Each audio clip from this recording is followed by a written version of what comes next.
Bumili na lang ako noon ng sigarilyo, kaya nabalik na naman ako ng sigarilyo.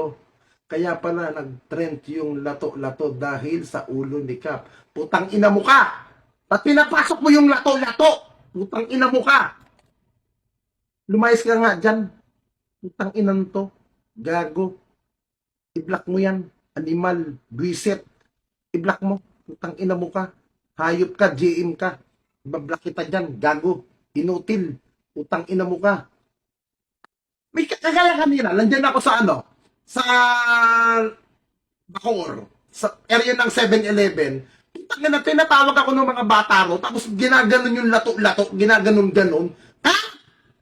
Po! Eh putang inang mga to, ano ba? Ulo ko ba ang lato-lato? Mga tarantado kayo? Ano sa mga bata kanina, ang gagwapo. Kaya lang mga bata, minor yun. Ako, kasok abutin natin dyan. Oh.